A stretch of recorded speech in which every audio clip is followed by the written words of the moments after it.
Hello, family, and welcome to another episode of Experts Interview on Role Model Maker. My name is Dr. L, the Parent Whisperer, and today with me I have a special lady. Her name is Miss Betty Brink.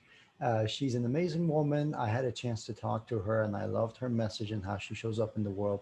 And I decided to bring her on board so that you guys can hear all about what she does, her passions, and why she does what she does.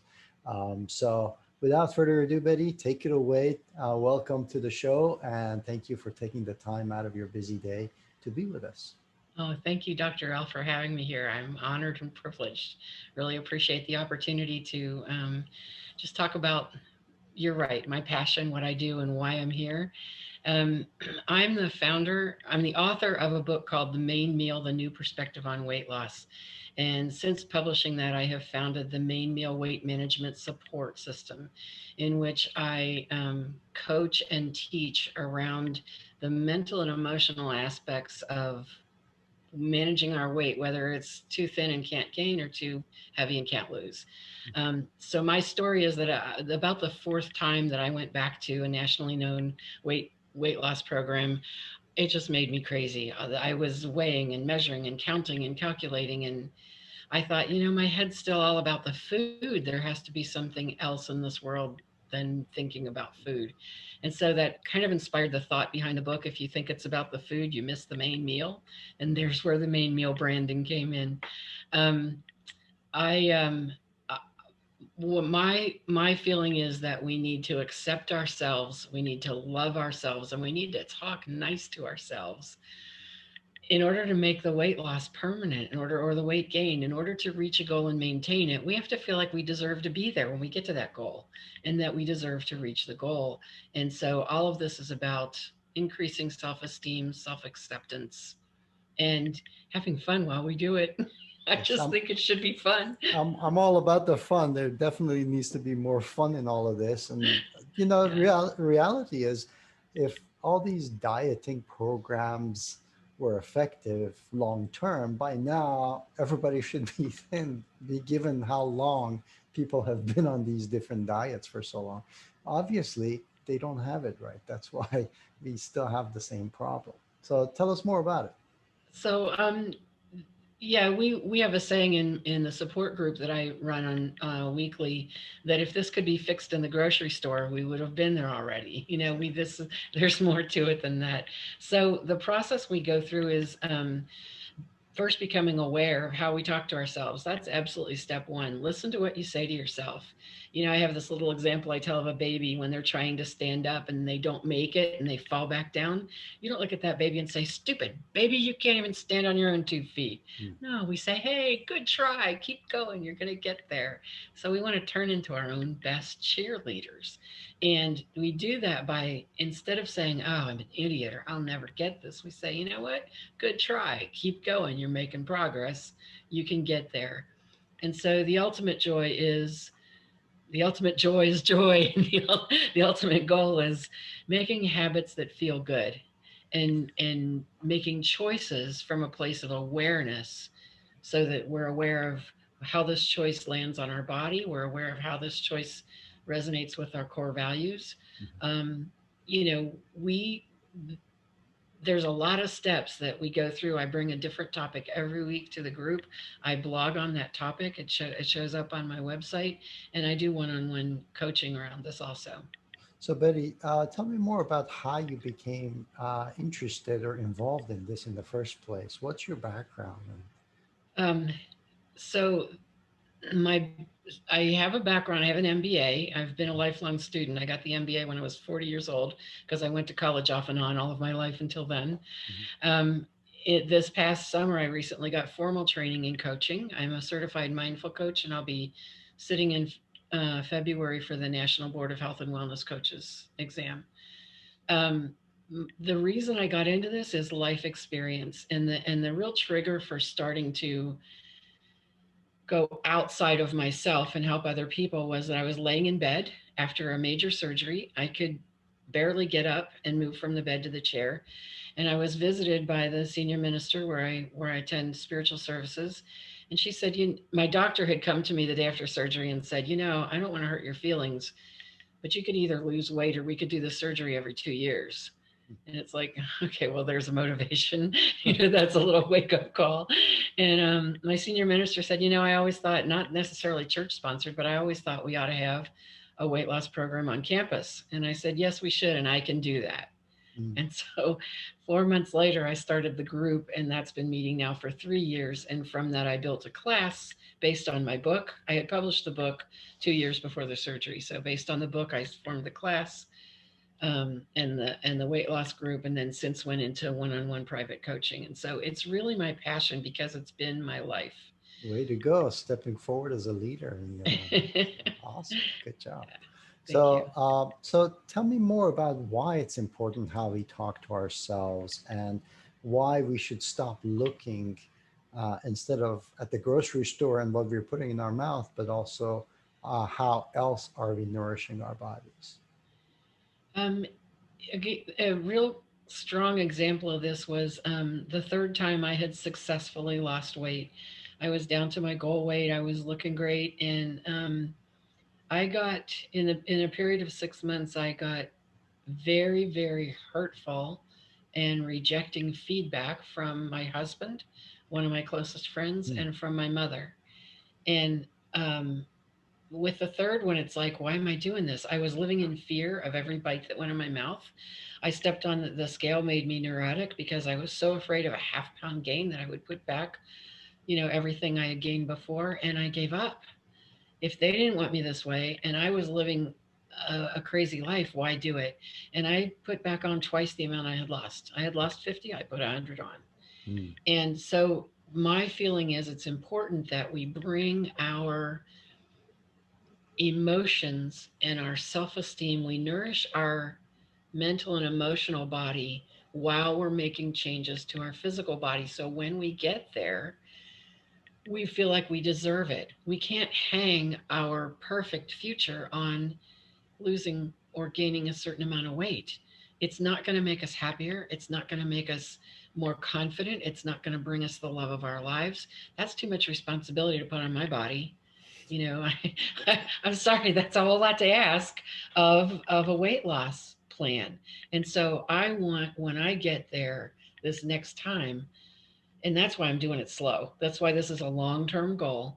When I get there this next time, I want to know that I feel like I deserve to be there, that I'm comfortable in that body. I'm comfortable mentally and emotionally. And I know this is who I am, regardless of the package. That's why it's important. Right. So, in your experience, what are the challenges that people typically face outside of dieting, basically, when it comes to their health and when they come seeking you? Um, the things that I hear from clients most are they have trouble staying motivated. That's a big one. Learning to trust themselves. They don't trust themselves to be able to reach. I mean, some goals in our life, yes, but other goals, no. And so there's a lot of us have a block where this is concerned. Mhm. So it's a matter of learning to believe and trust myself that I can do this, that I can get to this goal and maintain it. And then we have fear. We all have fears. There's a fear that needs to be overcome of either failure or success. Sometimes it's fear that if I do lose all this weight, then I have to be this person that I imagine. There's a fear of getting there, and then, yeah, you're right, now I have to step in and step up. Or there's a fear that I'll never get there, and so I quit trying.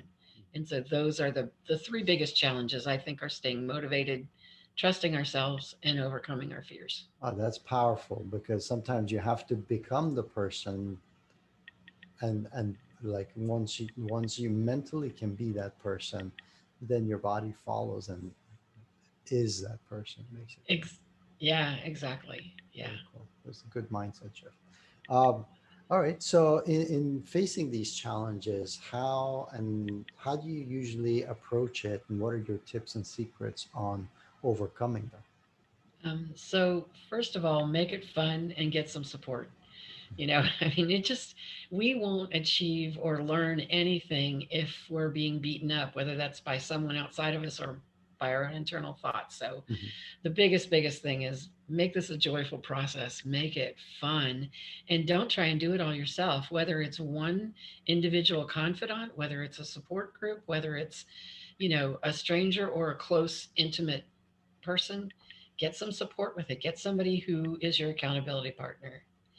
And then become your own best cheerleader. Turn your negative self-talk around. We need to be the ones who keep encouraging ourselves. It's great when other people do, but the most constant voice we're going to hear is the one inside our head. So let's make it a cheerleader. And the third thing is where the fears are concerned, look to some other ways in your life that you're successful. So look at something that you're good at, that you accomplish, that almost feels second nature to you, but think about what it took to get there, to that level of achievement, to that level of skill, and use that as a model for what you're doing now. What have I done before? And what steps did I take to learn how to do it? And let's see if I can apply that to this. So you can be your own best model for learning and achieving and reaching a goal. I really love that, especially that last point that you were talking about. And I think there's a quote someplace, I don't know who it's from, but it was talking about you are not your biggest failure, you are not your biggest challenge, but actually, uh, if you have that mindset to understand that you should not identify yourself with your shortcomings, and in fact, look at what you've achieved and what you're capable of, then you were talking about being that person, you step into being that accomplished successful person. uh, Yeah, yeah, yeah, stepping exactly. into your thrive basically. Right. Definitely. Yeah. Yeah. So that, and I had recently heard too that where our thoughts are concerned, it takes 5 positive thoughts to overcome or cancel out one negative thought.